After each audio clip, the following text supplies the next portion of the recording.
It looks like we have the limousine has arrived with Julie Chiarello, and there she is. Julie, Am I here? are we here? Are we live or Memorex? Beautiful. All right, my beautiful power sister, how are you today? I'm doing great. I'm so thankful to be here with you all. You guys are amazing. I was so honored. I was thinking back to last year, the 28th annual, and what a journey it's been. I had no idea that we'd all be doing this online, and I've been enjoying so much the music from all over. So thank you guys so much for your efforts this year. I know it was a beast, and I'm very honored to be here with you. Well, Julie, you are the executive editor of Skunk Magazine, a proud sponsor of this event and media partners with us. And also, you are the mother of the concept of the Green Renaissance. And originally, when we found out that we're going to have to do a live stream event, we're like, wow, what do? We can't reproduce 100,000 people down on the waterfront with all the vendors and the stages and everything. So how do we do this? And how do we make it relevant to what's happening now? And even better than that, how do we make it forward-looking? And as you know, we have an entire separate channel of panel discussions almost all of both 2 days. And so we thought of your concept that you had birthed the Green Renaissance, and we thought of all the various myriad ways that the cannabis hemp plant can help us reset, kind of reboot society, which we need as a global society so bad, to a more just, sustainable, and equitable global society, because the COVID-19 pandemic has really exposed some glaring deficiencies in the way that we do things in this entire global society in so many different ways, from our supply chains to our healthcare, to our agriculture, to our energy policy. And cannabis hemp really has the answer to all of those things. And it's kind of counterintuitive to a lot of people. That hemp can really do so many things for humanity. And of course, we've been hearing that from Jack Herer for so long. But I was just wondering if you could explain to us the origins and the inception of the Green Renaissance concept. What inspired it, and what does it mean to you? Thank you. Well, I've been talking about the Green Renaissance. I coined it 7 years ago. I had been using the term Renaissance for a long time. Being a counterculture person myself, I was really informed by, the French salons, the beats, the jazz and blues movement, the whole African diaspora, then into the hippies, and, through the Reagan years and the yippies, and then there's us. And so for, back 7 years ago, the cannabis industry was very popular with using the term the Green Rush. And I just felt that term was very insulting, considering that millions of people have died in the drug war, and that we've really suffered with over 100 years of prohibition.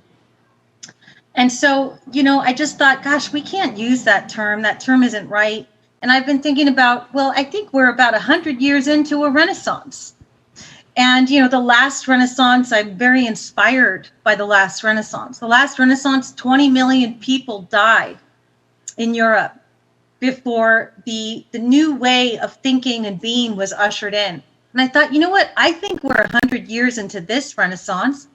And I think that, I'm going to ditch the Green Rush term, and I'm going to start using the term Green Renaissance and just call it like it is, that cannabis and hemp, and you mentioned Jack Herer, cannabis and hemp, and Jack's tome was a really good tome that taught many of us here today about what cannabis and hemp could do for our world, not just as an industry, but to actually change other industries that are actually damaging our world right now and hurting humans as well. So that's what really birthed the Green Renaissance, is just to call it like it was, as I saw it, as just an intrepid observer saying, hey, I think that we're coming through a dark age where science is being suppressed in the name of greed, and technology is being held back in the name of greed, just like in the last dark age. And now there's those of us Renaissance people, new thinkers that know that we can do it in a better way. And we're all uniting, millions of us that are showing this change. So I was just calling it like it was. You're good at that. we know cannabis hemp has so many things it can offer us. A lot of people don't realize that hemp fiber is actually it's superior to graphene for supercapacitor battery storage, and of course it could be used for biofuels, and it doesn't need to be grown on farmable lands, so it can preserve those lands for food, agriculture, and stuff. Hemp composite wood and fiberboard helps with carbon sequestration by limiting the need for tree cutting down and stuff, tree harvest. There's just so many ways, biofuels, and then of course hemp foods and stuff. And we talked before about this, that we cannot afford to keep doing business as usual because it's killing the planet, and we really need to do business as unusual, right? Yes. Thank you so much for saying that. I actually was just reading an article this morning that if corporations were made to pay for all of the pollution and the damage that they're doing to the environment, they would actually not be able to exist. They wouldn't be able to actually function as a business. And that was such a salient point to me. And for years, because before I got into the cannabis industry 15 years ago, I was in the organic textiles and yoga and health and wellness. And in that industry, I also learned, we can vote with our dollars and we can do business in a better way. And just being a businesswoman for 26 years and studying business theory, a lot of times, people say, oh, that's just business, or that's just the way things are done. And even in the cannabis industry, I hear many people still say, oh, well, this is just how it is.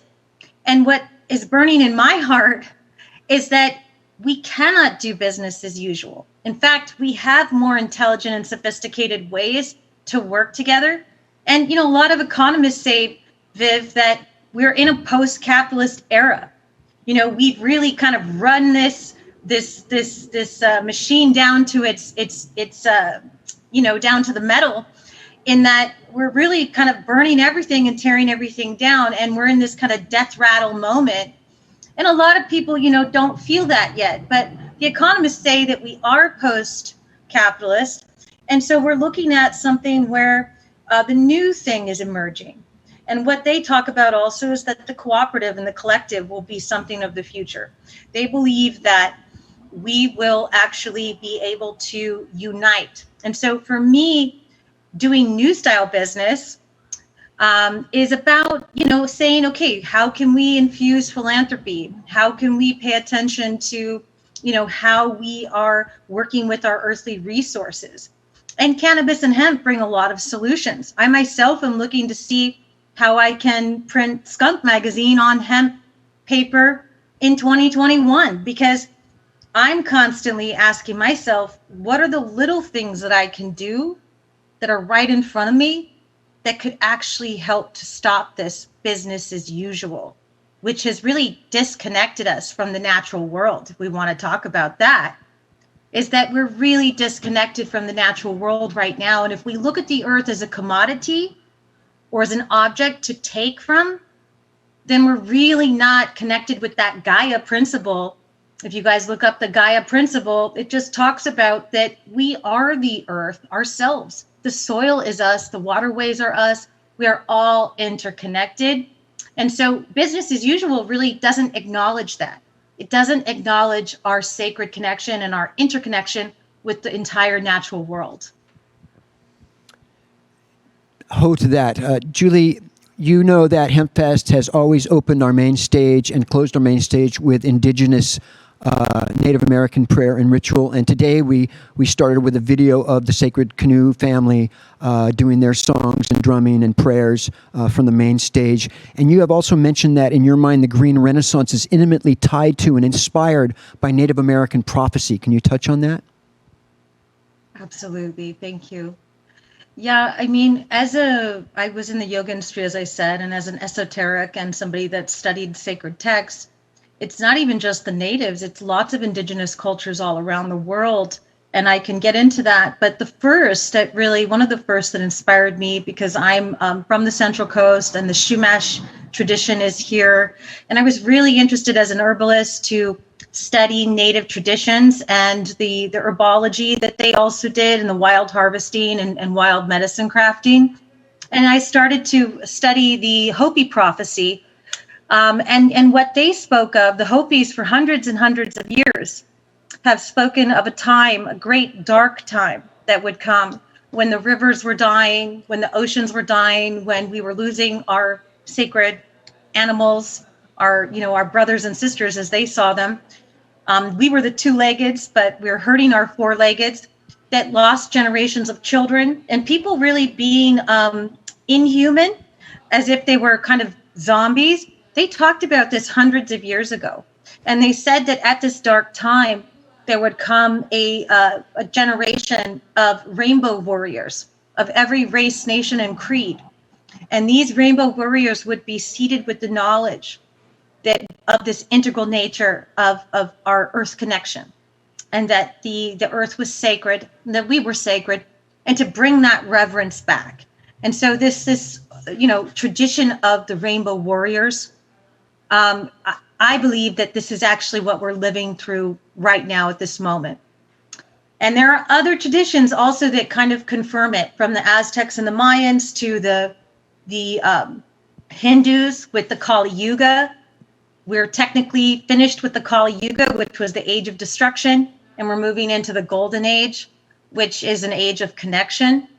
And so, I just think also, it's about the masculine and feminine principles coming into sacred union and sacred balance again in our world.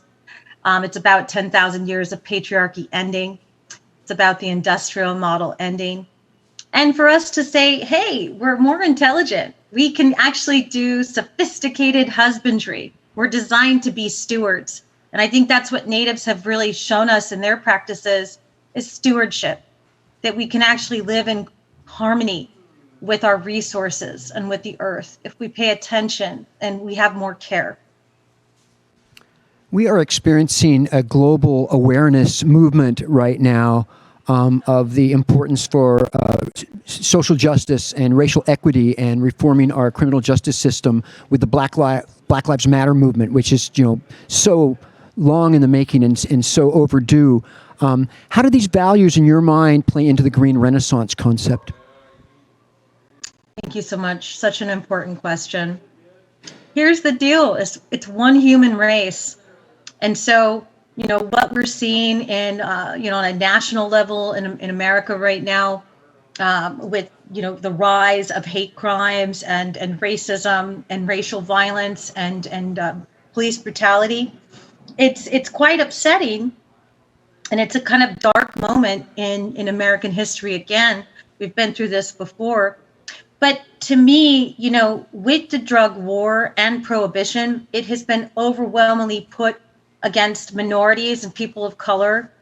They are the ones that have suffered enormously. We know now Harry Anslinger and Nixon and all these people, they purposely tried their damnedest to make Black people, to make Mexican American people, to make Native people really kind of get lost in that drug war system, and it's this new Jim Crow kind of feeling that, we moved away from segregation, but we moved right into the penitentiaries and a brutal police system that overwhelmingly, made people of color and minorities suffer more than their white counterparts. And so, in the Green Renaissance, what it means to me is that, hey, there's one human race, there's one planet, and we need to start walking the talk. And we've got a lot of work to do. And one of the things I ponder is, it's a big, big thing, and it can feel extremely overwhelming. And so what I'm just doing, and what I want to invite everyone to do is there a person of color in your immediate circle, in your city, in your network, that you could actually help to put in a position of leadership, ownership, and power, so that we can start to change the narrative? We have to do it in little incremental steps, but I think this is huge work, and it's going to take all of us to help correct the pain and the hurt that's still going on right now as we speak. You are the editor-in-chief of Skunk Magazine, a proud media sponsor of this live stream event. And I just want to thank all the people that brought us to 100 contributions, 100 donors. here recently, and I invite all the viewers to add because we want to keep this fire burning, man, and be able to keep doing this and keep Hempfest alive. You're the editor-in-chief of Skunk Magazine, the only magazine devoted solely to organic methods and organic regenerative agriculture and sustainability. How have you implemented these social justice values in your operations at Skunk Magazine? Well, thank you for also mentioning that our devotion to organics. The legacy I'm most proud of with Skunk is that we've taught millions of people to grow organically at home, and I want to continue that work. And what we've done, as I said, I constantly am asking myself, how can I actually be the change, not just talk about the change? How can I ground these ideals into reality? And asking myself. And so, when everything, I've always, had a diverse group of people that I've worked with as a businesswoman. I hire a lot of women, and I hire a lot of different people of color and minorities. I myself am a Latina, and I first generation. I'm Cuban refugees. So my family came from Cuba when my mom was 15. And so I have a real tenderness to say, how can I help to, create change? Recently, I've brought on some incredible people. Dank Duchess, she is our managing editor. She's a hash maker and a grower and a Black female thought leader in the cannabis industry. And, in a recent issue, I focused on, how can I actually pay Black creatives? How can I actually pay Black thought leaders? And I think that it's just really on a practical level, we can't keep talking about it. We actually have to take action. We actually have to do something that changes somebody's life right next to us. We live in, I think the Chinese curse at interesting times, right? And one could posit that we seem in so many ways to be kind of teetering on the verge of some kind of a dystopian hellscape, reminiscent of a end of the world Netflix movie or something. And then you turn the news off for a minute, right? But I know, and you're very opinionated like I am, and you're very passionate about everything going on in our world and our society right now, politics and everything else, because we're political animals being who we are. But you're always somehow so positive and grounded and earthbound through it all. How hopeful are you? Where do you draw strength and hope from? How hopeful are you for the future? Are you excited that we'll be able to pull out of this? Do you think that there is a great progressive generational backlash coming? What's your vision? What's your heart song? Oh, thank you.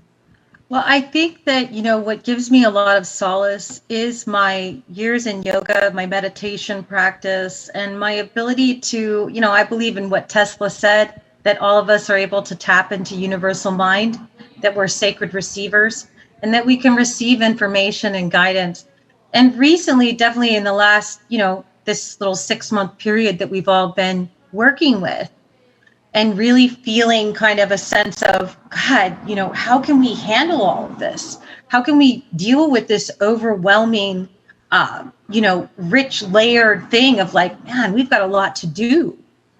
And what really started to come through for me is this presence practice, which I love. If you look at Thich Nhat Hanh's work, his mindfulness, the miracle of mindfulness practice, presence practice, which many different, ideologies speak of, really is about focusing on this now moment and that sacred inch right in front of us. What is right in front of our face? Is it somebody that's unpleasant and we have to attend and we have to find a way through? Is it, an unpleasant situation? Is it something where, oh gosh, I need to rest or I need to go on a walk. I need to get into nature. Whatever message is coming through.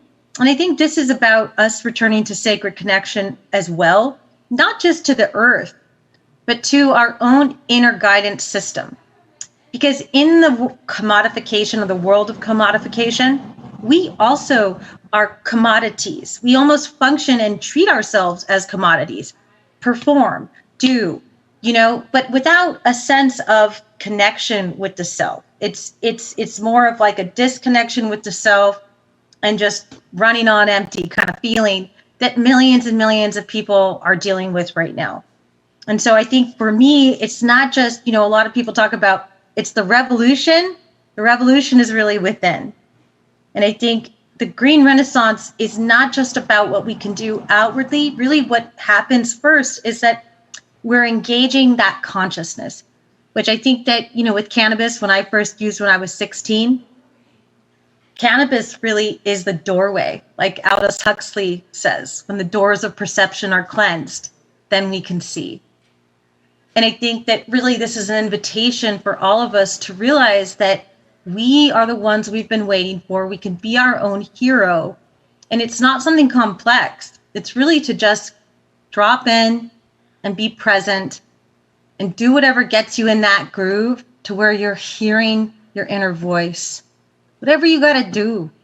If it's a walk on the beach, everything, whatever floats your boat, whatever gets you in that kind of Zen moment. And then ask, what's needed now? What's needed in this moment, and how can I best attend? I think that's the invitation. And billions of us doing that right now and lighting up this consciousness, like Marcus Garvey said, we must emancipate ourselves from mental slavery. None but ourselves can free our mind. The revolution is within. So each of us actually we do have a lot of power because we have a power with ourselves, and we can take hold of our consciousness and we can attend to that sacred inch, that thing that's right in front of us right now, and how we can best be of service to that. And that knowing that there's millions of us, billions of us that can collectively do that. And that's what actually pushes it over and creates that lasting change, that renaissance that we want to see. Yeah, we've been told that cannabis is the gateway to hard drugs, which has been disproven. But what we know is cannabis is the gateway to economic recovery and self-realization and sustainability and regenerative lifestyles. You have said that you are a proponent of new style business. What is new style business? New style business is just basically to say that, we've had, thousands of years of this kind of patriarchal model, as I said, where the earth is looked at as a commodity. And we really need to start looking at it as, okay, we only have so much that we can work with. And we're so intelligent. We have technology and we have the sophisticated understanding. So I think that, really it's up to each of us to say, in what ways can I actually help to slowly change from, as I said, I'm thinking about hemp paper. It's not currently affordable, but I'm finding a way that I can work around that to make it affordable and drive the costs down. And then also how I work with people. I don't work with people in a transactional sense. So part of changing business and doing new style business is to acknowledge that all relationships are sacred.